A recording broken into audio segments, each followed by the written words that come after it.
good morning to one and all.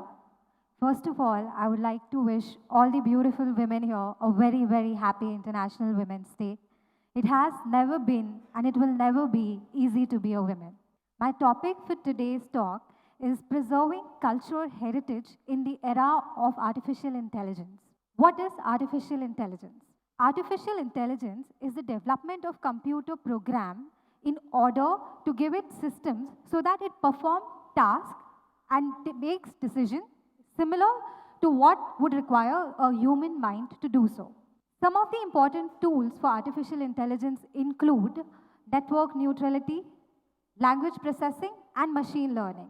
What makes artificial intelligence different from the other scientific advancements that we have seen so far, such as robotics, engineering, and computers? In a very simple language, in other scientific advancements that we have seen so far, we give instructions to the machine to do a task. With artificial intelligence, we give a human mind to the machine to give instructions to other machines to finish a task. For example, if you have a coffee machine at your home, you can instruct it, you can switch it on, and it will give you a cup of coffee. If you have an AI-enabled home, the AI will give instructions to the coffee machine to make a cup of coffee for you. Is it a good thing to give brains to the machine? Well, I think if movies are to be believed, it is not. However, we are too far along the conversation because the world has already decided that AI is the future. We've already decided that AI is what will decide who we will be tomorrow. And it is important that we jump into this bandwagon and be a part of this development. Right now, when we are in the developing phase, we can differentiate between a human and an AI in a number of forms. But 100 years from now, how will you differentiate between a human skill and an artificial intelligence skill?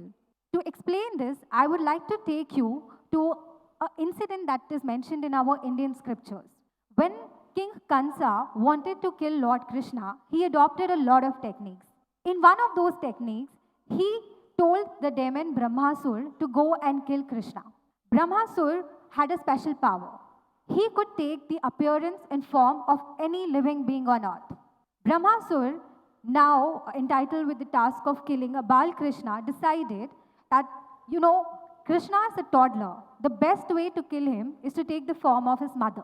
So there he was, exactly appearing like Ma Yashoda. He went to Krishna and he called upon him. He sounded, looked, and thought exactly like Ma Yashoda would. That's what he thought.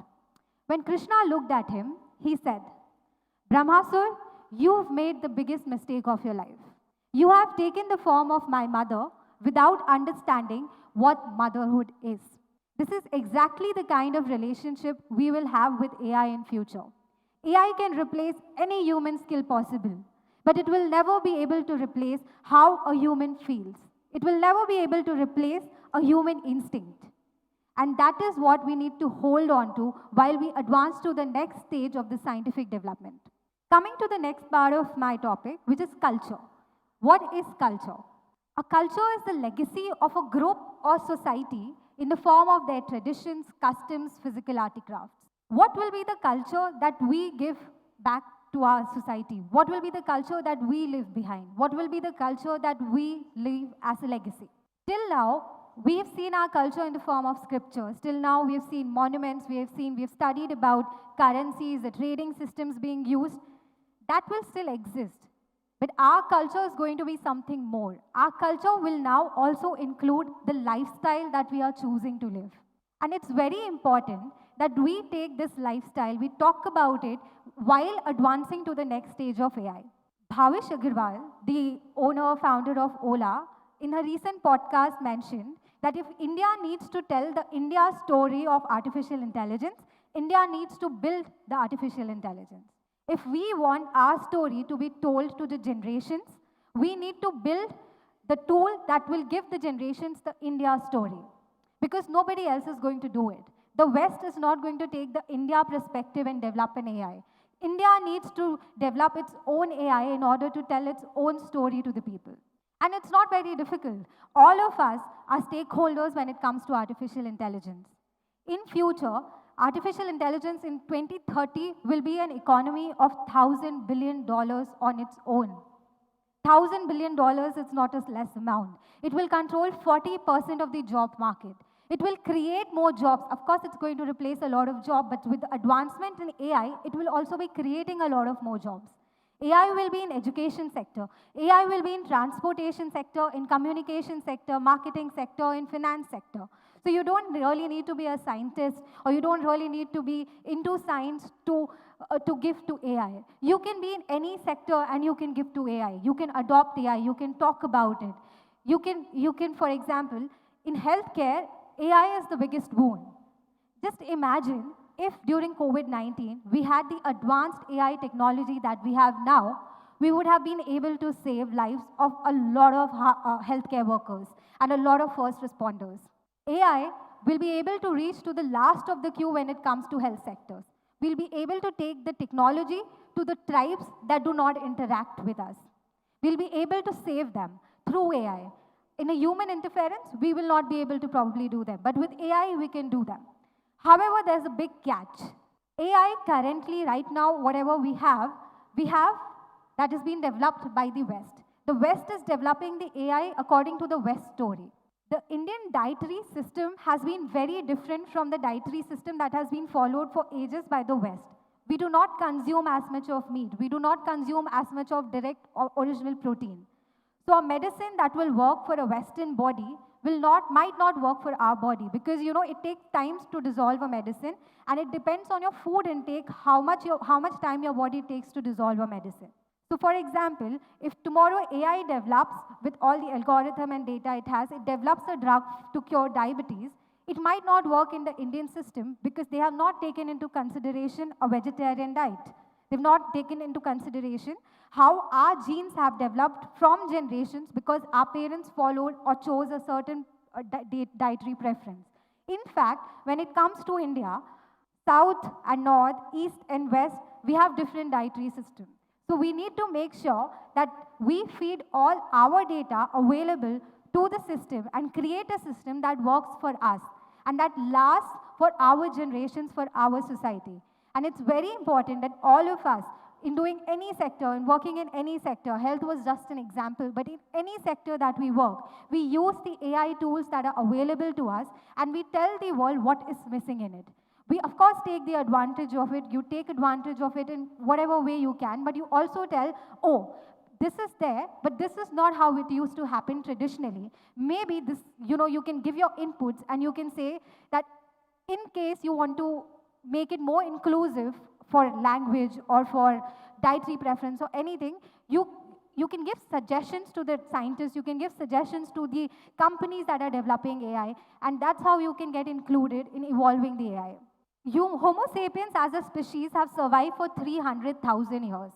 We have outlived species that were stronger than us. The last ice age was 18,000 years ago, and the strongest of the species have disappeared from the earth, and we have survived. In fact, physically, we are still not the strongest species in the planet. There are species that can overpower us at any time. However, we have survived, and now we rule the planet. Why? We rule the planet because we understood the importance of evolving with time. We understood what is the importance of our collective involvement as a community. We understood that our strength lies in our collective growth. If we didn't do that, we probably wouldn't have survived for generations. For last 100 years, we have tried to study how our generations before us have survived. And in the coming 100 years, the new generation will try and understand how we survived. So it is our duty, we tell them through the advancement of AI how we are surviving. It is our duty that, we will only live by what we have learned. So it is our duty to ensure that we become a part of this next phase of scientific advancement and we give to our future generation what they require. We give them information on how we have survived so far. Culture is mostly human instinct. And as I've gone back and told you in the story of Krishna, that human instinct cannot really be computerized. Then you would think if I truly believe that human instinct cannot be computerized, then why am I standing here in front of you all trying to draw a parallel between a human instinct, a culture, and AI? The answer is actually very simple. And it is also the most expensive commodity in planet right now. Do you want to make any guesses what it could be? It's data. If AI is the future, data is the present. And data is what we have right now. Data is our power right now. And this is the data that we need to feed into this advancement of AI. This is the data that we need to feed to the computers, and we need to give to the algorithms. We need to create a coding in which our future generations will know the India story of how we survived. Lastly, it's very important, as Spider-Man has correctly said, with great power comes great responsibility. AI will give us a beautiful future. AI will give us things that we cannot even imagine. However, it's very necessary to know that we need to put a full stop to it. We need to know where to stop. The third AI summit took place in France very recently. And the guest of honor was none other than our Prime Minister, Honorable Narendra Modi ji. Hence, our Prime Minister is in the forefront. India is there to win the AI race. We are there in the race. And as a country, we are involved in the AI market.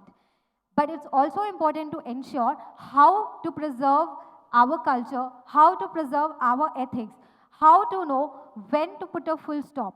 It's very important that we do not confuse control with advancement. It's very important that AI advances. However, it is not important that we give control to AI. The control should always remain with the humans. And that is why all the stakeholders, all the policymakers needs to come together and decide where to put a full stop when it comes to artificial intelligence. And with that, I will also put a full stop to my speech. And it was really a pleasure to come here and speak in front of all of you. I really hope you start talking about AI. It doesn't matter if you are not a tech person. I'm not a tech person. I'm a lawyer. And I still think about AI all the time. And I think all of you should, because it's going to be our tomorrow. Thank you so much.